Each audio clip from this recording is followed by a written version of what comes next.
আসসালামু আলাইকুম, কেমন আছেন সবাই? আশা করি অবশ্যই ভালো আছেন। তো টাকা পয়সা আমরা যাই ইনকাম করি, আসলে দিন শেষে আমরা চাই একটা জায়গা জমি বা প্লট কেনার জন্য। আর এটা কেনার পরে যখন রেজিস্ট্রেশন করি আমাদের কাছে একটা দলিল দিয়ে দেয়।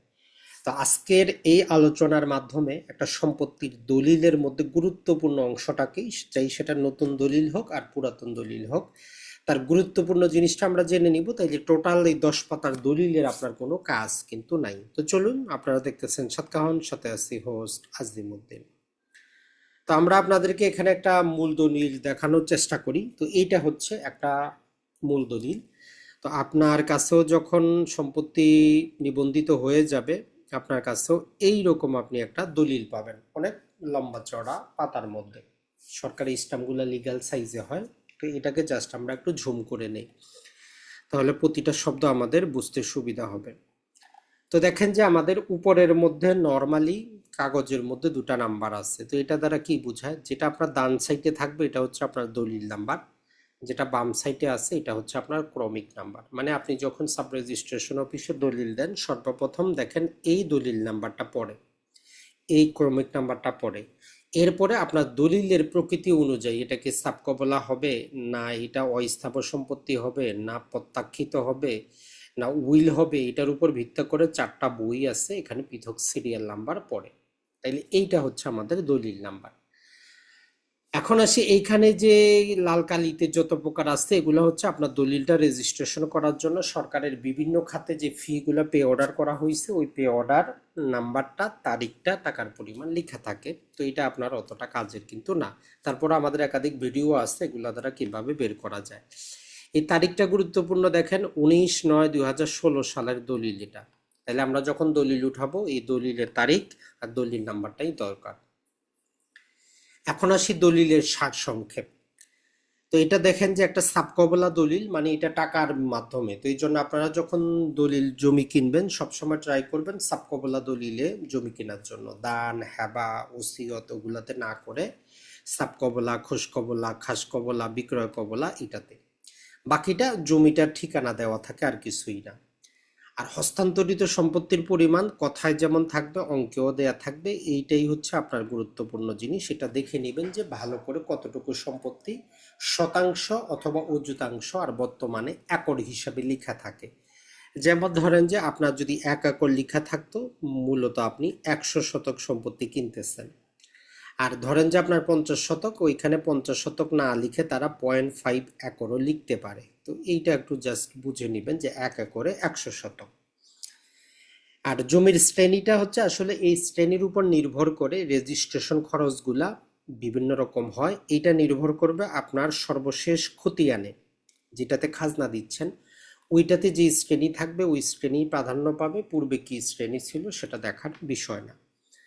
মূল্যটা হচ্ছে যে এটা সর্বনিম্ন যে মৌজা রেট আছে সেটা উল্লেখ করা হয়। প্রকৃত আসলে সম্পত্তির মূল্য নর্মালি উল্লেখ করা হয় না, কারণ রেজিস্ট্রেশন খরচ অনেক বেশি।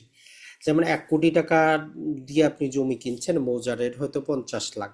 তো আপনি 50 লাখ দিয়ে কিন্তু রেজিস্ট্রেশন করতে পারবেন, খরচটা কমে গেল। চাইলে আপনি 1 কোটিও দিতে পারেন, কোনো বাধা নেই, তবে সরকারি রেটের কমে দিতে পারবেন না।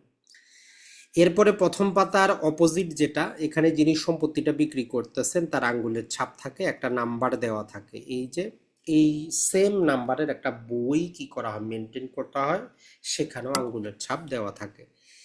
আর বাকি অন্য কিছুই না, শনাক্তকারী নাম ঠিকানা দেওয়া থাকে। প্রথম পাতা আর প্রথম পাতার অপোজিট মূল দলিল হইলে গুরুত্বপূর্ণ। বাকিগুলাতে কিছুই না, সব জায়গায় আপনার ধরেন যে নাম ঠিকানা দেওয়া থাকে, কে কিনতেছে কে বিক্রি করতেছে। তো এটা আপনি নাম ঠিকানা জেনে নিলেন, এখানে বুঝার মতো কিছুই নেই। এরপরে চলে আসেন 5 নাম্বারে। যদি আপনি যার কাছ থেকে কিনতেছেন উনি যদি পাওয়ার অফ অ্যাটর্নি দলিলের মাধ্যমে আপনার কাছে বিক্রি করে, তাইলে 5 নাম্বার ব্যবহৃত হবে। 6 নাম্বারে তার বিবরণ থাকবে। আর স্বাভাবিকভাবে এই দুটার কোনো কাজ নাই। আর 7 নাম্বার কলামটা খুবই গুরুত্বপূর্ণ। এইখানে আপনার ওই জমিটার টোটাল কমপক্ষে 25 বছরের মালিকানার ইতিহাস দেওয়া থাকে। দলিল নাম্বার, খতিয়ান নাম্বার, কার কাছ থেকে কিভাবে আসলো। তো এখানে সবসময় ট্রাই করবেন যে 25 বছর না, 100 বছরে দেওয়ার সিএসকে থেকে। তারপরও এইটা এমনভাবে সাজাতে হবে যাতে আমাদের 25 বছর মেকআপ করে অ্যাটলিস্ট। এরপরে সম্পত্তিটা কোথায়, কোন জেলায়, কোন থানায় অবস্থিত, এই নিয়মটা থাকে। তো এটা তো আপনি নিজেই জানেন, কোন জেলার, কোন থানার, কোন মৌজার আপনি জমি কিনতেছেন, এখানে বোঝার কিছুই নাই। এখানে খারিজ খতিয়ান নাম্বার, দাগ নাম্বারগুলো একটু চেক করে নেবেন যে আসলে কোন দাগের জমি। এরপরে যদি আমরা দেখার চেষ্টা করি সম্পত্তির চৌহাদ্দি মানে চতুর্দিকে কারা থাকে, আনুমানিক একটা নাম দিয়ে দিলেই হয়। আর 13 নম্বরটা খুবই গুরুত্বপূর্ণ, এখানে আরেকবার যাতে 2 নাম্বারই না হয়, কতটুকু জমি হস্তান্তরিত হচ্ছে সেটা লেখা হয়। আর হস্তান্তরিত সম্পত্তির মূল্য পরিশোধ করা হয়েছে কিনা সেটাও লেখা হয়, মূল্য কতটা সেটাও। আর এই হাত নকশাটা এটা আনুমানিক দেওয়া হয়, এটাই চূড়ান্ত কিছু না, এটা জাস্ট সম্পত্তিটাকে আইডেন্টিফাই করে, এতটুকুই। আর দলিলে যদি ভুল ভ্রান্তি হয়, আপনি এখানে কৈফিয়ত যদি থাকে, যদিও বর্তমানে কৈফিয়তটা ব্যবহৃত হয় না। আর এখানে হচ্ছে যে দাতার স্বাক্ষর, যিনি সম্পত্তিটা বিক্রি করতেছেন, আর এখানে হচ্ছে গ্রহীতার স্বাক্ষর, যিনি এটা কিনতেছেন। দলিলটা আমার নিজেরই, তো এই জন্য দেখতেছেন যে আমার নিজের স্বাক্ষর, যদিও আমারও না। কারণ হচ্ছে যে আসলে আমি দেশের বাইরে থাকেও সম্পত্তি কিন্তু ক্রয় করি, আর করা যায়, কোনো ব্যাপার না। এরপরে চলে আসি যারা সাক্ষী থাকবে, 2জন সাক্ষী, আপনি চাইলে একের অধিকও দিতে পারেন, 2-এর অধিকও দিতে পারেন। একজন শনাক্তকারী থাকবে, আর দলিল লেখকের নাম, ঠিকানা, তার লাইসেন্স নাম্বারটা থাকবে, এতটুকুই।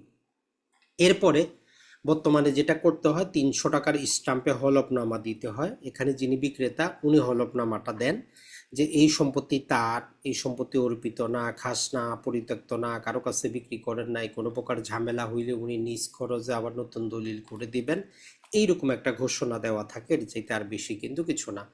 সর্বশেষ যদি আমরা দেখার চেষ্টা করি, সাব রেজিস্ট্রার সাহেবের কি থাকে, একটা স্বাক্ষর দেওয়া থাকে। এই হচ্ছে আমাদের টোটাল একটা দলিলের জিনিস, এর চাইতে বেশি কিন্তু কিছু নাই। তাহলে আপনি যখন কোনো প্রকার দলিল আপনি পড়বেন বা বুঝতে চাবেন, প্রথমেই চিন্তা করবেন দলিলটা কত সালের, দলিল নাম্বার কত, দাতাকে, গ্রহীতাকে, জমির পরিমাণ কতটুকু, কোন দাগের, কোন খতিয়ানের, এতটুকুই কিন্তু আমাদের কাজের জিনিস। আর ওই যে হাত নকশা, চতুর্দিকে কে আসছে, এগুলো অনুমান নির্ভর দেওয়া হয়, অতটা গুরুত্বপূর্ণ কিছুই না। ভালো থাকবেন, সুস্থ থাকবেন। আসসালামু আলাইকুম।